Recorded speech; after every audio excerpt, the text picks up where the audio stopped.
ನಮಸ್ಕಾರ ಸ್ನೇಹಿತರೆ. ಮನುಷ್ಯನ ಜನ್ಮ ತಾಳಿದ ಮೇಲೆ ಒಂದು ದಿನ ಸಾಯಲೇಬೇಕು ಎಂಬುದು ಎಲ್ಲರಿಗೂ ತಿಳಿದಿರುವ ಕಟ್ಟು ಸತ್ಯ. ಆದರೆ ಸತ್ತ ಮೇಲೆ ಏನಾಗುತ್ತದೆ? ಆತ್ಮ ಎಲ್ಲಿಗೆ ಹೋಗುತ್ತದೆ? ನಾವು ಇಷ್ಟೆಲ್ಲ ಕಷ್ಟಪಟ್ಟು ದುಡಿಯುವುದು ಯಾಕೆ? ಈ ಎಲ್ಲ ಪ್ರಶ್ನೆಗಳಿಗೆ ಸತ್ಯವೇದವು ಏನು ಹೇಳುತ್ತದೆ ಎಂದು ಇಂದಿನ ವಿಡಿಯೋದಲ್ಲಿ ವಿವರವಾಗಿ ತಿಳಿಯೋಣ. ಭಾಗ 1: ಮನುಷ್ಯನ ಸೃಷ್ಟಿ ಮತ್ತು ಮರಣ. ಸತ್ಯವೇದದ ಆದಿಕಾಂಡದ ಪ್ರಕಾರ ದೇವರು ಮನುಷ್ಯನನ್ನು ಮಣ್ಣಿನಿಂದ ಸೃಷ್ಟಿಸಿ ಅವನ ಮೂಗಿನಲ್ಲಿ ಜೀವಶ್ವಾಸವನ್ನು ಊದಿದನು. ಆದಿಕಾಂಡ 2:7.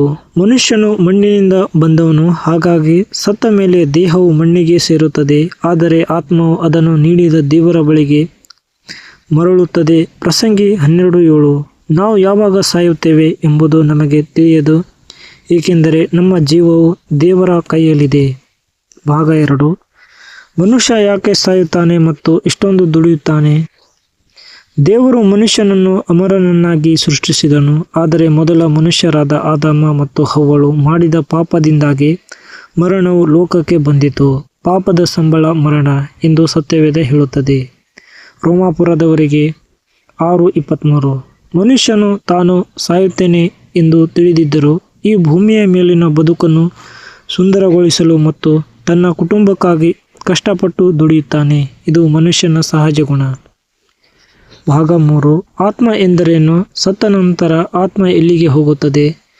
ಆತ್ಮ ಎನ್ನುವುದು ದೇವರ ಶ್ವಾಸ ಮತ್ತು ತಕ್ಷಣ ಆತ್ಮವು ಅಳಿಯುವುದಿಲ್ಲ. ಸತ್ಯವೇದದ ಪ್ರಕಾರ ನಂಬಿಕೆಯುಳ್ಳವರ ಆತ್ಮವು ಕರ್ತನ ಸನ್ನಿಧಿಗೆ ಹೋಗುತ್ತದೆ. ಸತ್ತ ಮೇಲೆ ನಮ್ಮ ಶರೀರವು ಸಮಾಧಿಯಲ್ಲಿರುತ್ತದೆ, ಆದರೆ ಆತ್ಮವು ಪ್ರತ್ಯೇಕವಾಗುತ್ತದೆ. ನಾವು ಪರಲೋಕದಲ್ಲಿ ನಮ್ಮ ಪೂರ್ವಜರನ್ನು ಅಥವಾ ತಂದೆ ತಾಯಿಗಳನ್ನು ಭೇಟಿಯಾಗುತ್ತೇವೆ ಎಂಬ ಪ್ರಶ್ನೆಗೆ ನಾವು ದೇವರ ರಾಜ್ಯದಲ್ಲಿ ಒಬ್ಬರನ್ನೊಬ್ಬರು ಗುರುತಿಸುತ್ತೇವೆ ಎಂದು ಸತ್ಯವೇದದ ಕೆಲವು ಭಾಗಗಳು ಸೂಚಿಸುತ್ತವೆ. ಭಾಗ 4: ಸಣ್ಣ ಮಕ್ಕಳ ಆತ್ಮ ಎಲ್ಲಿಗೆ ಹೋಗುತ್ತದೆ? ಇದು ತುಂಬ ಸಂವೇದನಾಶೀಲ ಪ್ರಶ್ನೆ.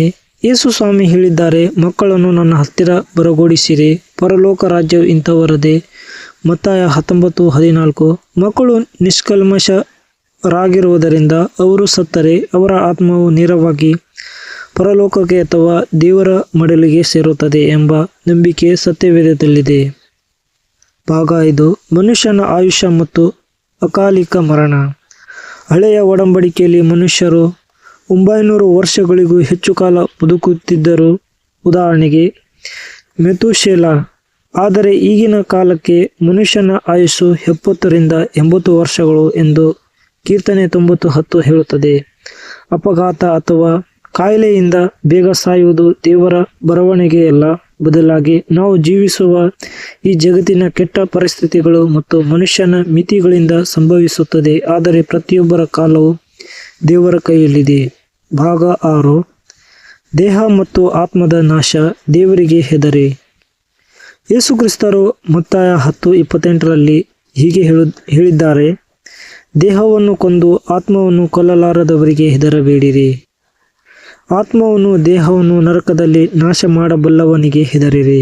ಇದರ ಅರ್ಥ, ಮನುಷ್ಯರು ನಿಮ್ಮನ್ನು ದೈಹಿಕವಾಗಿ ಕೊಲ್ಲಬಹುದು, ಆದರೆ ನಿಮ್ಮ ನಿತ್ಯ ಜೀವವನ್ನು ನೀಡುವವನು ದೇವರು ಮಾತ್ರ. ಆದ್ದರಿಂದ ಮನುಷ್ಯರಿಗಿಂತ ಹೆಚ್ಚಾಗಿ ದೇವರಿಗೆ ಭಯಭಕ್ತಿಯಿಂದ ಇರಬೇಕು. ಭಾಗ 7: ಸಮಾಧಿ ಮತ್ತು ಸಂಪ್ರದಾಯ. ಸತ್ತವರನ್ನು ಅವರ ಕುಟುಂಬದವರ ಸಮಾಧಿ ಪಕ್ಕದಲ್ಲೇ ಹೂಳುವುದು ಪ್ರೀತಿ ಮತ್ತು ಗೌರವದ ಸಂಕೇತ. ಹಳೆಯ ಕಾಲದಿಂದಲೂ ತನ್ನ ಪಿತೃಗಳ ಬಳಿಗೆ ಸೇರಿದನು ಎಂಬ ವಾಡಿಕೆ ಇದೆ. ಇದು ಕುಟುಂಬದ ಬಾಂಧವ್ಯವನ್ನು ಸಾವಿನ ನಂತರವೂ ಗೌರವಿಸುವ ಒಂದು ರೀತಿ. ಭಾಗ 8: ಸ್ವರ್ಗಕ್ಕೆ ಹೋಗುವುದು ಹೇಗೆ?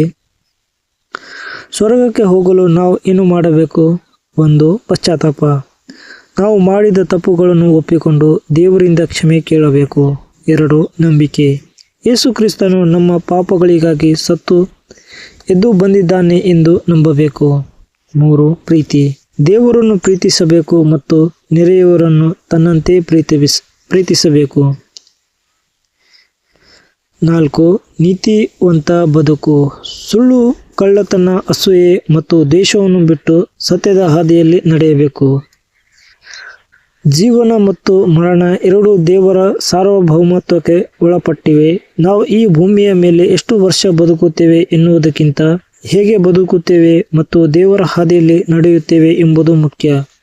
ಈ ವಿಡಿಯೋ ನಿಮಗೆ ಇಷ್ಟವಾದರೆ ಲೈಕ್ ಮಾಡಿ ಮತ್ತು ಶೇರ್ ಮಾಡಿ. ಧನ್ಯವಾದಗಳು. ಸಮರ್ಪಣಾ ಪ್ರಾರ್ಥನೆ. ಪರಲೋಕದಲ್ಲಿರುವ ನಮ್ಮ ಪ್ರೀತಿಯ ತಂದೆಯೇ, ಇಂದು ನಾವು ಜೀವನ, ಮರಣ ಮತ್ತು ಆತ್ಮದ ಕುರಿತಾದ ನಿನ್ನ ಸತ್ಯಗಳನ್ನು ಧ್ಯಾನಿಸಿದ್ದೇವೆ. ನಿನ್ನ ವಾಕ್ಯವು ನಮಗೆ ಬೆಳಕಾಗಿದೆ ಸ್ವಾಮಿ. ಈ ಭೂಮಿಯ ಮೇಲಿನ ನಮ್ಮ ಬದುಕು ಅಲ್ಪ ಕಾಲದ್ದು ಎಂದು ನಮಗೆ ಗೊತ್ತು, ಆದರೆ ನಿನ್ನಲ್ಲಿ ನಮಗೆ ನಿತ್ಯ ಜೀವದ ಭರವಸೆ ಇದೆ ಎಂದು ನಾವು ನಂಬುತ್ತೇವೆ. ಕರ್ತನೇ, ನಮ್ಮ ಪಾಪಗಳನ್ನು ಕ್ಷಮಿಸು. ನಾವು ತಿಳಿಯದೆಯೋ ಮಾಡಿದ ತಪ್ಪುಗಳನ್ನು ನಿನ್ನ ಪಾದಕ್ಕೆ ಒಪ್ಪಿಸುತ್ತೇವೆ. ನಮ್ಮ ಹೃದಯವನ್ನು ಶುದ್ಧೀಕರಿಸು. ನಾವು ಈ ಲೋಕದಲ್ಲಿ ಬದುಕಿರುವಷ್ಟು ದಿನ ನಿನ್ನ ಪ್ರೀತಿಯಲ್ಲಿ, ಸತ್ಯದ ಹಾದಿಯಲ್ಲಿ ಮತ್ತು ನೀತಿಯಲ್ಲಿ ನಡೆಯಲು ನಮಗೆ ಸಹಾಯ ಮಾಡು. ಸಾವಿನ ಭಯದಿಂದ ನಮ್ಮನ್ನು ಬಿಡಿಸು. ನಮ್ಮ ಆತ್ಮವು ನಿನ್ನ ಸನ್ನಿಧಿಯಲ್ಲಿ ಶಾಂತಿಯನ್ನು ಕಂಡುಕೊಳ್ಳುವಂತೆ ನಮ್ಮನ್ನು ಸಿದ್ಧಪಡಿಸು.